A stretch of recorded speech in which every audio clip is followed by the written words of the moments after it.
Hey, what's up, guys?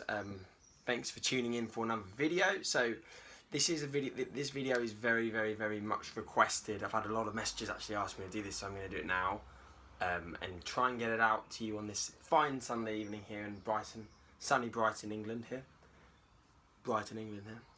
So yeah, this video is going to be about maximum muscle mass retention during a dieting phase.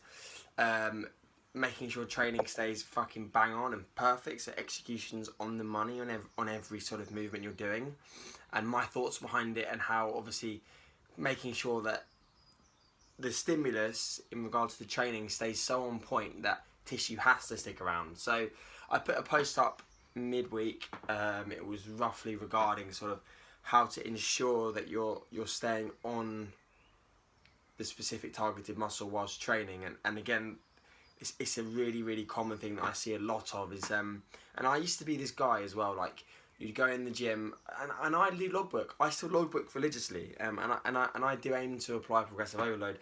So let me just kind of cover this here. So the goal, guys, is always going to be overload. The goal is always going to be to progress somewhat to a degree. So I've never really been like a sets kind of guy, like progress sets. And again, nothing against that, because that works. There's a lot of science to suggest that adding sets works for hypertrophy for sure. That works. So, but for me, it's not my favourite approach. So I just simply don't do it. Okay. So my favourite approach, obviously, is to either progress with reps or with load. So one thing you've got to take into consideration is progressing with load every week is not going to happen, especially when you're dieting. So ensuring that form staying bang on when you can't progress with load is absolutely so important for muscle mass retention. So let me explain to you why. So if you're going into the gym and you're in a deficit, right, the goal is to stimulate as many muscle fibers as we can, right? So doing so, taking a muscle through its entire ROM and making sure we're creating as much damage on that tissue and you know, activating as many fibers as we can is going to do the job in order to keep the muscle to stick around, right? So if we're going in and say, for example, we have 100 kilo bench press, and the goal is 100 kilo bench press. So we go in there and we want to retain our lifts and strength. So we whack 100 on the bar, and what we do is we use everything but our chest to move the weight. So our lower back comes off the bench, we start arcing, our feet come off the floor, our triceps start doing everything, our shoulders start rounding. You've done 100 kilos before, but the question I'm asking here is, have you fully recruited your chest in order to get that weight from A to B? No, probably not. In fact, you 100% haven't.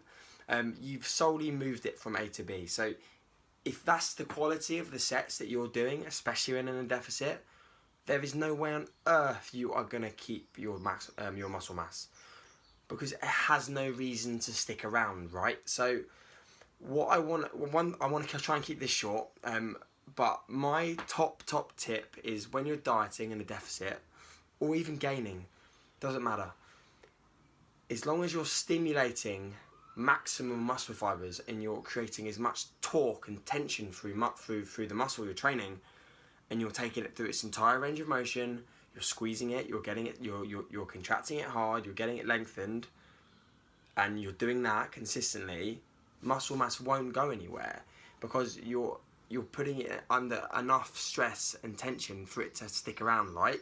So I just see people kind of like even with myself sometimes in the past, like you go in and you squat and you'd be like, right, I'm going to squat today, I'm going to do X amount more, but you're just moving it with your upper back. So you've gone from doing 100 kilos for sets of 9, which is nice, to 150 for sets of 6. Now you basically, guys, you're here, you squat down and you're just doing this and then getting up and you're like, oh shit, I progressed. No, you haven't.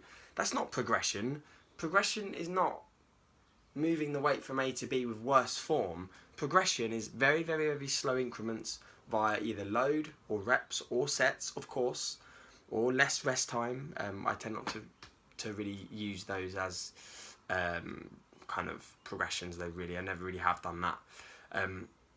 So I just want to make sure that obviously people understand that, number one, guys, the priority is always progressive overload. So progressive overload is always king. Adding load to the bar with perfect form over time is king, 100%. But if you're in a position where you're chasing purely ticking a number off in a book, and you're wondering why you're not growing, look at your form, guarantee you it's worse, 100% guarantee you it's getting worse. That's why you're not growing. That is a fact. Of course, other thing, I'm just purely talking about training here. I'm not really talking about nutrition. So, take home here, guys, is when you're training, like what I think about is, when I'm hack squatting now, I'm thinking about, right, at the bottom of the movement, we're going to control it with a 4-second eccentric. At the bottom of the movement, I'm going to think about pushing through my heels, pushing the foot pad away from me through my heels. And what I'm going to do there is I'm going to think about contracting my quads as hard as I fucking can. And then I'll come up. So there, I've stimulated my quads. They're going to stick around. Same with my shoulders. I've taken out dumbbell laterals. I've put in laying cuff laterals now. So I'm thinking about, at the bottom of the movement, pausing for a second, eliminating any momentum, no inertia, thinking about squeezing the targeted muscle hard. So what I'm here. So if I'm here, I squeeze my shoulders, and then I use my shoulders to execute the movement and finish it off. I get off these sets, like yesterday as well, like I did a shoulder press with 30. I was squeezing my delt as hard as I fucking could at the top for about 2 seconds. My shoulders have never felt like that. So if you're going into the gym and you're dieting, this is potentially more so for a diet, like someone who's trying to retain muscle, but obviously this still definitely comes into consideration. People are gaining, anyone really, but I'm talking from my experience right now. So if you're coming into the gym and the goal is maximum muscle mass retention, a couple of cues: perfect initiation of the muscle you're training, good eccentric control, contractions at the top, get the muscle short, stretch the muscle, and if you're doing that consistently, but potentially having to drop some load because strength is going during a diet because body weight's coming down, which is going to happen anyway, you won't lose tissue because the stimulus is still high. So you're still stimulating that tissue as much as you were with more weight, but probably way more. So you'll probably actually retain way more muscle mass than you would have if you were trying to maintain numbers when you're training. I hope that makes sense. Obviously, any questions, obviously, please ask. I'm trying to really expand my knowledge. So I'm really open to suggestions and videos, etc. I've got a lot of seminars booked this year that I want to go to, like loads. I want to go to a couple of M10 seminars about hypertrophy. I just want to learn. Despite being in a contest prep, despite being lean, I don't care about that. That's easy for me. I want to really build up, obviously, my knowledge. I'm learning every day, and I really am putting the effort in to learn. And I really also do appreciate, guys, that there's more than one way to do everything. So always just make sure you understand that, because I do, and potentially something I didn't do a year ago is understand that there's always more than one avenue to go down in order to get the job done. But I'm going to leave that there. Obviously, if anyone has any questions, please ask. DM me on Instagram, or just send me a comment below. But if you like these videos, obviously, just give it a like if you do.